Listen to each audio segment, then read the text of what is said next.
Assalamualaikum warahmatullahi wabarakatuh, sahabat Rasil dimanapun Anda berada. Saya punya pengalaman menarik kemarin ketika saya menjadi pasien COVID, di mana setelah dokter mencek kadar oksigen yang masuk ke paru saya hanya 82%, di mana itu adalah sangat kategorinya udah moderate dan severe atau berbahaya.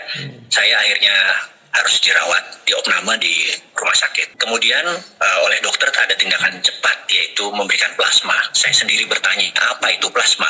Plasma adalah sumbangan darah yang diambil inti plasmanya dari orang yang telah sembuh COVID. Jadi tujuan plasma ini adalah untuk meminteri plasma kita. Pada saat COVID masuk, itu virus harus diperangi dengan cara, kalau kita berjuang sendiri, tubuh kita memerlukan waktu, walaupun dikasih vitamin, Avigan, dikasih Covifor dan lain sebagainya, tapi dengan bantuan plasma, dia bisa lebih cepat mengerti dan sehingga antibodinya langsung lebih cepat tumbuh.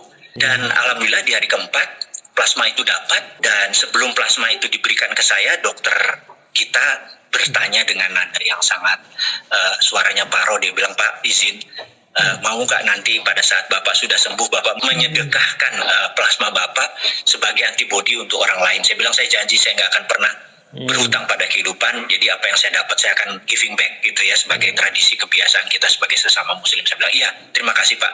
Lalu dieksekusilah di hari keempat tersebut, plasmanya alhamdulillah dapat, dieksekusi, dan terjadi pertumbuhan yang sangat luar biasa dari tubuh saya. Saya merasakan yang tadinya agak sesek, batuk dan sebagainya, tumbuh, dan begitu dites PCR swab tersebut naik dari 22 ke 37, bahkan kalau 40 udah dinyatakan negatif. Kemudian tambah lagi hari kedua dan hari ketiga, di hari kelima saya dites, ternyata sudah negatif, saya bisa pulang, dan kemudian sekarang sudah lebih dari beberapa minggu, 2 minggu, jadi saya sudah menyumbangkan plasma saya, alhamdulillah. Kalau plasma itu disumbangkan, jadi begini, ada 380.000 saudara kita yang sudah sembuh dari COVID alias sudah punya antibodi dalam waktu beberapa bulan terakhir, dan saat ini ada 500 ribuan orang yang saat ini terpapar.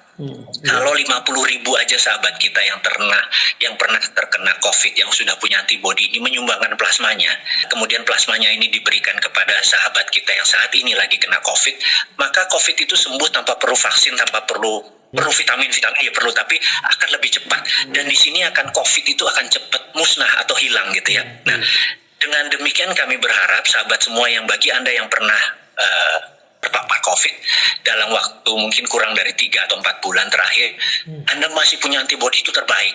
Langkah baiknya untuk menyelesaikan masalah COVID di Indonesia ini, menggunakan plasma kita, saling bantu, saling gandengan tangan, saling penuh kasih negara kita, bangsa kita, saudara kita ini, agar semua sembuh dan menjadi negara berdaulat, bukan bergantung pada kekuatan vaksin dari asing dan lain sebagainya.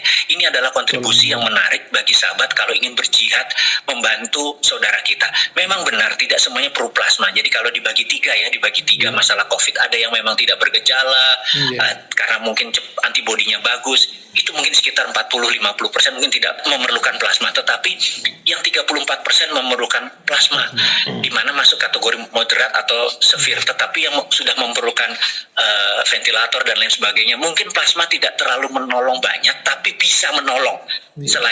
Jadi kita bilang bahwa dengan adanya sedekah plasma, saya harap sahabat semua bisa membantu menyelesaikan masalah COVID. Itu aja mungkin saran dari saya. Semoga barokah. Saya Mardigu Wowi Prasantyo. Wassalamualaikum warahmatullahi wabarakatuh.